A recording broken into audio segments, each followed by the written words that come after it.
We have developed speed, but we have shut ourselves in. Machinery that gives abundance has left us in want. We think too much and feel too little. More than machinery, we need humanity. We know the air is unfit to breathe and our food is unfit to eat. As if that's the way it's supposed to be. We know things are bad, worse than bad. They're crazy. Silence! The great and powerful Oz knows why you have come.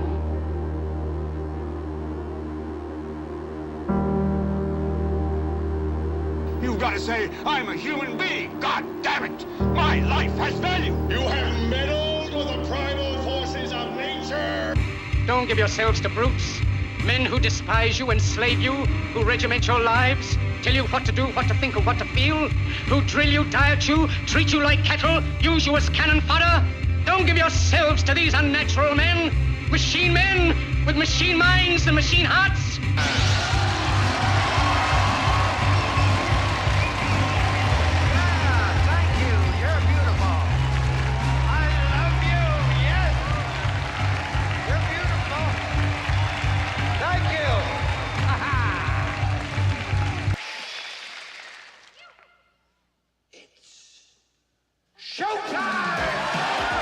It's time to buckle up for Making Sense of the Madness. And who loves you? And who do you love?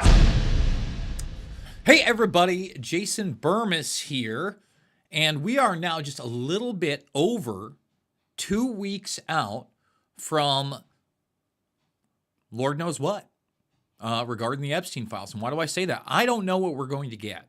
I do know that even if we get a taste of what we've seen via these emails that the House Oversight Committee published now almost a month ago, that there will be at least some new revelations. Now, do I think that we're getting the end-all be-all? Absolutely not. I think there are too many loopholes.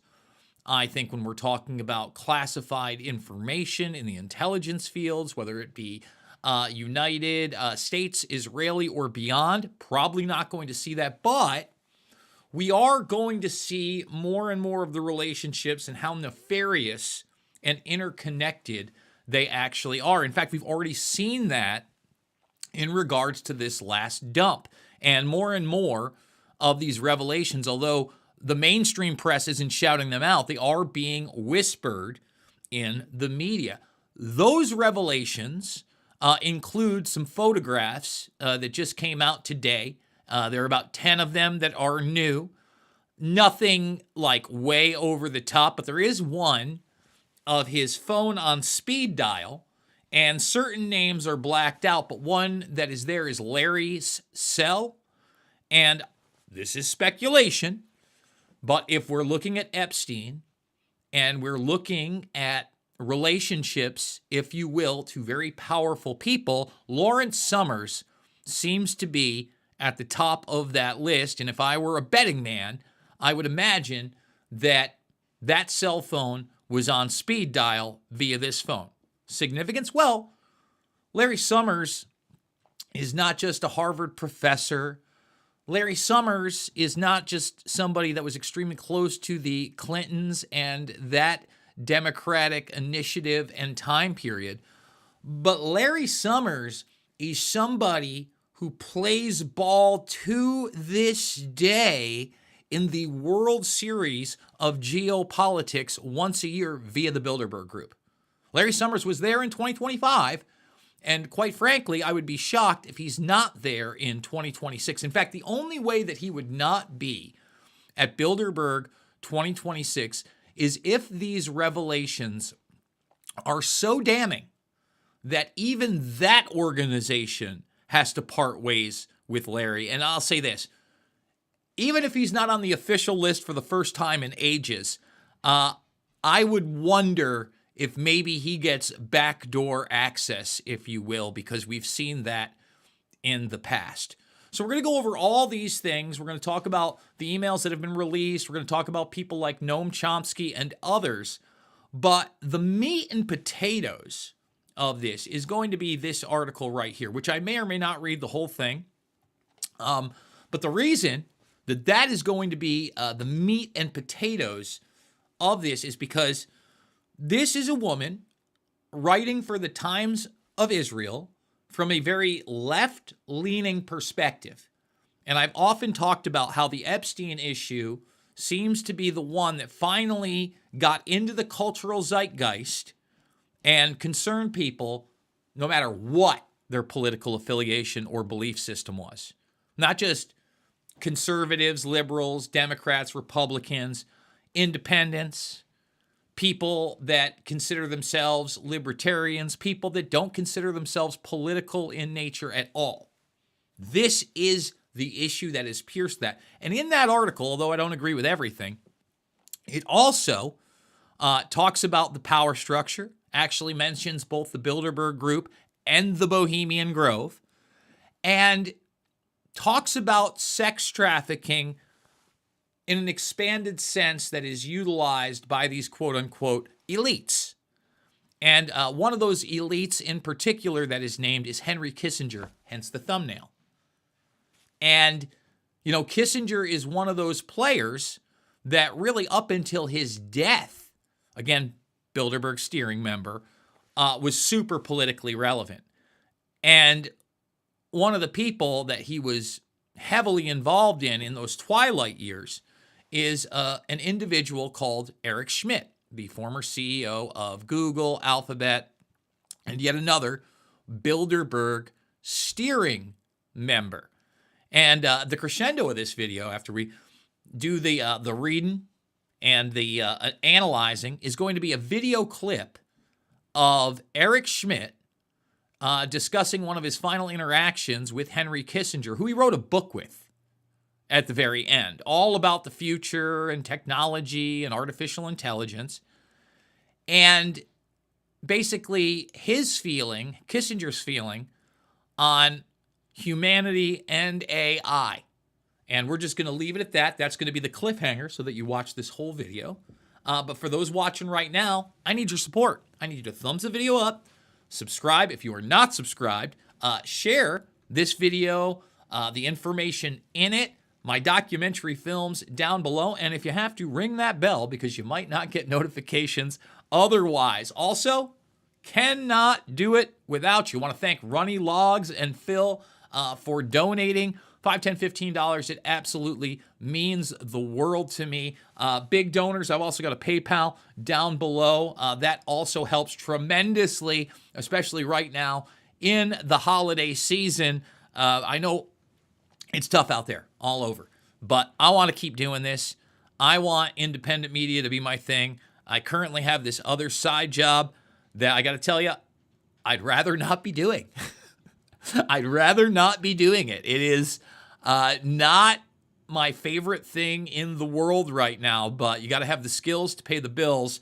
So please consider donating via the link below. I want to thank Marigold Resources. If you're buying or selling a business, great place to go check out. Also, rcreader.com, truly independent media, right here in the Quad Cities. Let's get into it. Now, like I said, we're going to read the vast majority of this article, but before we get here, I want to talk about this. I've asked, what is in these emails that have already been released via the Oversight Committee, via New Mexico, that we may not know. Now, this picture doesn't give the ranch, if you will, the property, justice, in my opinion. Now, you can see the helipad. You obviously see the home, and there's some other smaller homes, but you see it's built on a hill. What you don't see is there's nothing, and I mean nothing, around this area. I mean hundreds and hundreds and hundreds and hundreds of miles circularly, totally making this thing off the grid. And when you read this article, it names some names that I think are pretty important, okay? Because it talks about these individuals going to Zorro Ranch, which he bought. It's 7,500-acre estate, at least on the surface, because I suspect underneath it is even larger. He got the property from former Governor Bruce King in 1993 for an undisclosed price. Okay, or I'm sorry, not there. It was sold for an undisclosed price in 2023, 4 years after Epstein's death. Never, ever investigated this place, at least that we know. We've never seen pictures or videos from the FBI or the DOJ from inside this arena. All right? But we have plenty of eyewitnesses and victims that have discussed it. And the emails show that Epstein invited prominent figures, none of whom that have been accused of any crimes associated with Epstein, including author Deepak Chopra, linguist Noam Chomsky. Oh, Mr. Manufacturing Consent. Mr. Doesn't want to talk about 9/11. Mr. Doesn't want to talk about Building 7. Noam Chomsky. Now, Mr. Hey, take the shots. Take them. And you don't have rights if you don't. I mean, Chomsky is not a good dude. Period. Billionaire Tom Pritzker. Again, if you're not aware of the Pritzker family, you got this family where you've got one as the governor of Illinois. You have, I often talk about Martine Rothblatt being the most powerful transgender person on the planet. Well, guess what? The Pritzkers have the richest. Maybe not as powerful as Martine, but supposedly on paper richer. So again, another Epstein associate, former Israeli Prime Minister Ehud Barak, and filmmaker Bill Seeger. Okay? It is unclear from the emails whether any of these people took him up on his offer, though one email from Epstein to Chomsky asks if he wants to visit again. Oh. And one of the individuals that I've highlighted via the Epstein case was New Mexico Governor Bill Richardson, also in these emails. Including an excerpt of a draft article about Epstein, which Semaphore confirmed came from journalist Michael Wolff. Remember, and Wolff's the one in contact with him. In the excerpt, Wolff recounts asking Richardson at lunch how he knew Epstein. Jeffrey Richardson replied, according to Wolff's telling, is the biggest landowner in New Mexico. So, again, we've gotten a little bit more insight. These were new documents. The question is, how many new documents are we going to get? Because they always try to hide behind the victims and the survivors. Well, I just want everybody to know that the victims and the survivors right now are calling on Congress to force the administration to hand over the financial records also. Bing, bing, bing, bing, bing. How did the money move? How were the banks involved? What about Jess Staley? What about J.P. Morgan? What about the Virgin Islands fiasco? I mean, and when you get down to it, if you really get the financial records, and that, man, remember hard paper records, not just computer, hard paper records. Well, what about the Iran-Contra era and his business dealings with Adnan Khashoggi? There's probably literally dozens and dozens of other interactions that we need to be privy to truly understand what this guy was about. So once again, in these emails, again, this time period, I think 2011 to 2019, they're talking about roughly 20 underage girls that they're worried about cooperating with the feds, okay? And these girls, again, range from about 14 to 17 years old. I think that this is important because it gives context to not only how many victims there were, which is a multitude more than 20, but the ones that continued on despite what was happening in the background, whether Epstein was buying them off or perhaps they felt threatened. Those are things that victims have openly discussed. We have Bradley Edwards saying that he was representing over 200 of these girls. And remember, some of these are legal, but it also shows that it's not like this underage brothel where he's just selling them off to people. Because the client list is not real. There is no client list. That's not what he was doing, ever. Was he using these girls sometimes to curry favor and blackmail? Absolutely. Absolutely. But as to the extent, or if we have any actual evidence of who these people are. If he had that evidence, and now the DOJ, the FBI, the CIA is sitting on it, who knows? I would say that that's the best bet. Remember, they talked about all this footage that he had. Hundreds and hundreds of hours.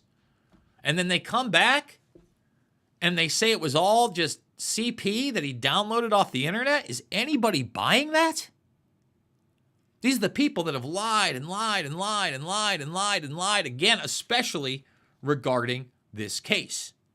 Okay, so now I want to go to this article. Again, I'm going to read it. I don't necessarily agree with it, especially, towards the beginning and all the things she brings up, climate change in it.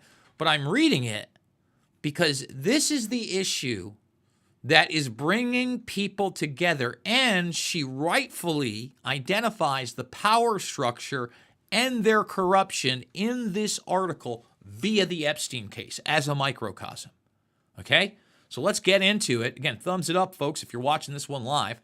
The Epstein Files, a test of conscience for the U.S., Israel, and beyond.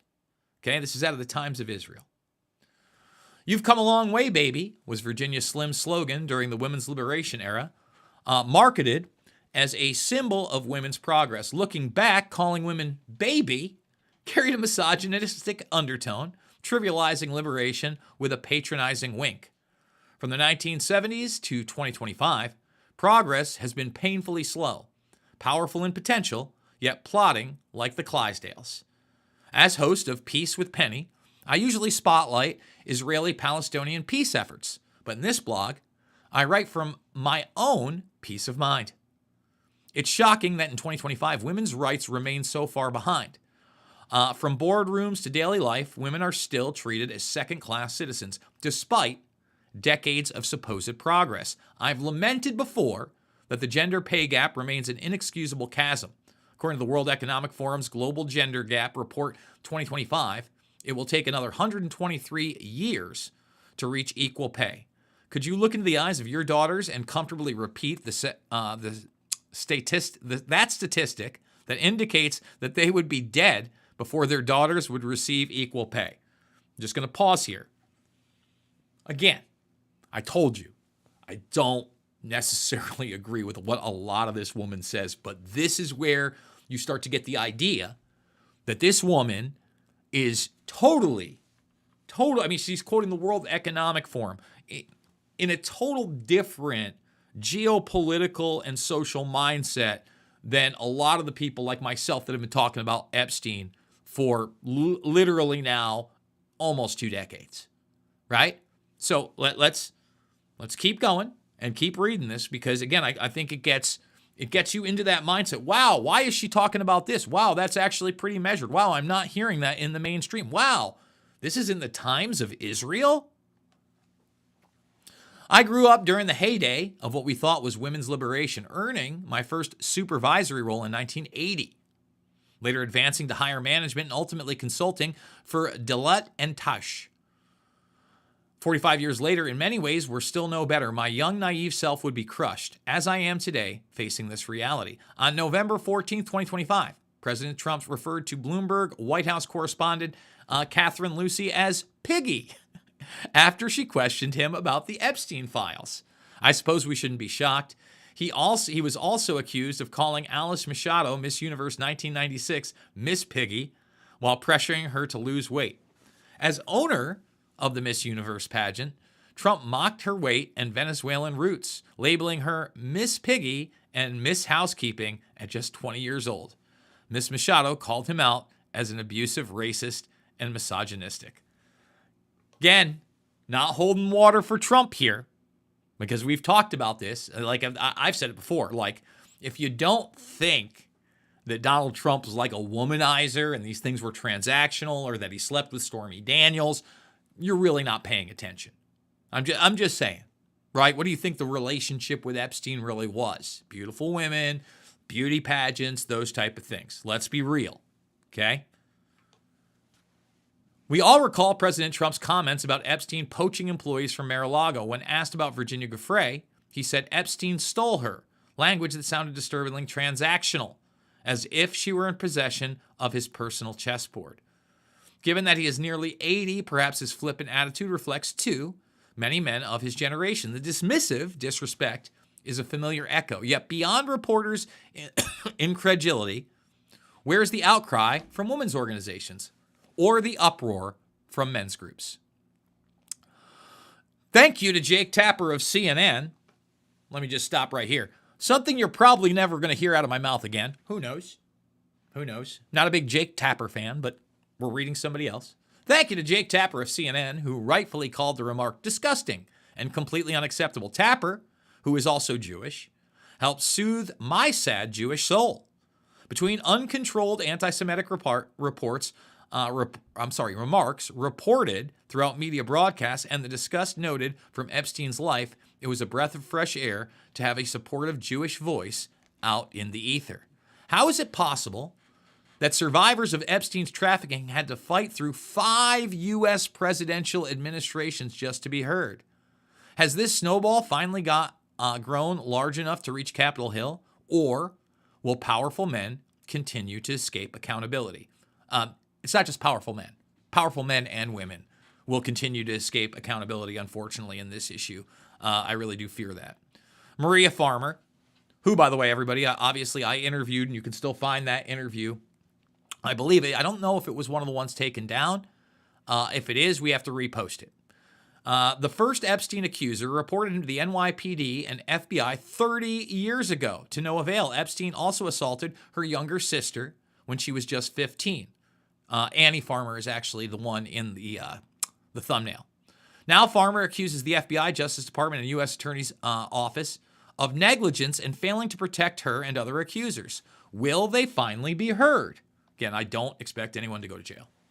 The Epstein files are not the only evidence of elites exploiting young girls. Kelly Patterson, author of From Trafficked to Treasured, has dedicated her life to helping trafficking survivors. She herself was enslaved in sex trafficking from age 6 to 22. 6 years old. Can you imagine? She's another victim who speaks of the elites, powerful, wealthy men involved in abusing the victims. She lived a nightmare that she can't wake up from. See, this is where it gets juicy, and this is why we're reading this article. Okay? As I listened to an interview with Kelly Patterson, she mentioned attending both the Bilderberg and Bohemian Grove events. These meetings of elites have taken place for years. From her description, the events seemed creepy, illicit, and frightening, far removed from the sanitized accounts you'll find on Wikipedia. These are well-known secretive meetings of the wealthy. Why were they shrouded in secrecy? Why was there a need to hide anything? Patterson claims Henry Kissinger took her to the Bilderberg meeting in Oosterbeek, Netherlands. At the time, she was between 18 and 20 years old. What is Bilderberg? The Bilderberg Group, or Bilderberg Meetings, is an annual, highly private conference of political leaders, business executives, academics, and media figures from Europe and North America, first held in 1954 at the Hotel de Bilderberg in Oversbeek, Netherlands. It was created to foster informal dialogue and cooperation across the Atlantic, away from public scrutiny. She claimed the young women were there as escorts, dressed in evening gowns and diamonds, serving drinks.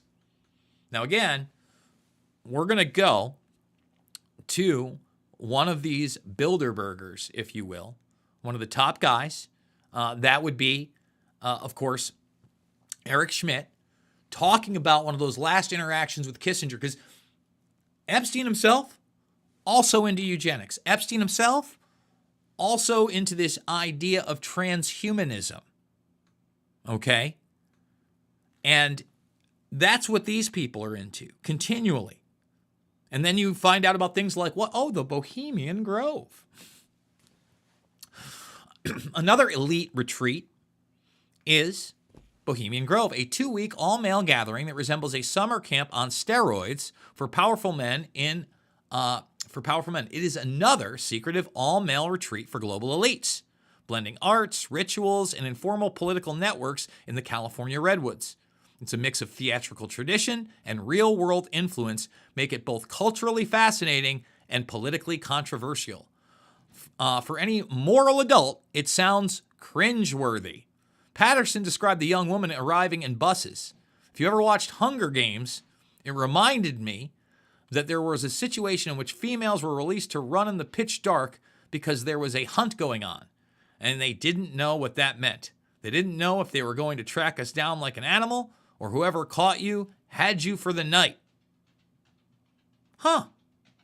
That sounds pretty lovely. I'm still shocked. Okay, shocked that this article was printed in the Times of Israel. This is why we're reading this. Okay. The fear that is pervasive among the trafficked Epstein girls and women is palpable. Yet these brave survivors are so tired of being ignored that they've banded together to say enough is too much. So many stood their ground as survivors, kudos to them. Yet they remain devastated by the unconscionable lack of support and effective action over decades. How many more girls fell victim to these perpetrators because no one would give credence to their complaints? I mean, come on. I think we all know that. So look, I'm going to if you guys want to read the whole thing, because it goes on for quite a bit, okay? Like, it keeps going. As you can see, it's a big one. I really encourage you to go check it out. You can. I'm going to give you the headline right here. The Epstein Files, a test of conscience for the U.S., Israel, and beyond. Now, I mentioned Eric Schmidt. We got a new lawsuit, and we talk about the escorts and all this other stuff. Basically, his ex-girlfriend, or ex-mistress, I'm pretty sure he was married while he was dating this woman, Michelle Ritter, is accusing of him of spying on staff and sexual assault. But it's actually worse than that. It's him bragging, Eric Schmidt bragging, that he has backdoor access into everybody's Google. No kidding. Dude, does he? And now this is the guy that you're about to see talking about one of his final interactions with Henry Kissinger at the end of his life regarding artificial intelligence. Okay? And humanity's response to artificial intelligence, and catch the end, how it can benefit him. And he was when he went to hear Bermas speak, he immediately got it.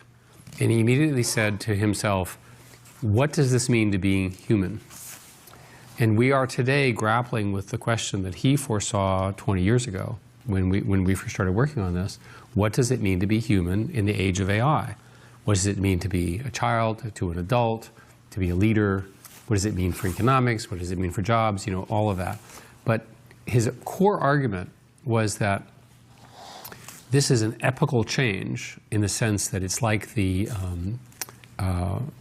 various major changes that we've had in sort of reasoning, the scientific revolution and so forth, because we as humans have never had a competitor that is not human but of similar or greater level of intelligence. And it is unpredictable what we human will do. He used to say that what would happen is in magic, when people don't understand things, they either decide that it's a new religion or they take up arms. And so he would say, well, are we going to take up arms to AI or are we going to make it a new religion? And I said, I hope it's a religion. Because, of course, I benefit from the religion, I guess. So it's my benefit to make AI a new religion. Huh. That's pretty interesting, right? I mean, listen to what that guy's telling you. And you notice that even Kissinger, when he's talking to him, is talking about quote-unquote magic. We just talked about the Bohemian Grove where they have these weird rituals going on, these occult practices. And we talk about technology. Is it how much different is it from an advanced form of quote-unquote alchemy? These are all, in my opinion, super valid questions. But I want to know what you think. Give me a comment down below, not just in the live stream. Let me know what you think about all of it. Epstein, Kissinger, Bilderberg, Bohemian Grove, the documents we're supposed to get in just over 2 weeks. And on your way out, thumbs it up, subscribe, share, ring the bell for notifications. And once again, guys, I need your support badly. I want to keep doing this. I want to do it more and more and more and more. We got a whole thing to cover on the January 6th pipe bomber that we're going to be doing later now that they've actually arrested somebody. After all that, investigative journalist work that pointed to somebody totally different, now we've got an arrest suddenly after. It's just weird how the DOJ moves.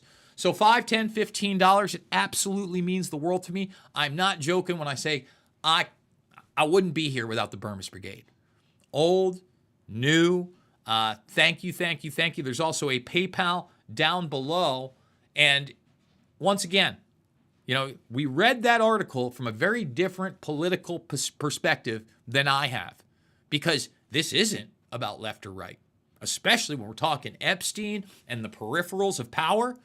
It is always about right and wrong. I absolutely love you guys. Thank you so much for watching, and we'll see you all on the flip side.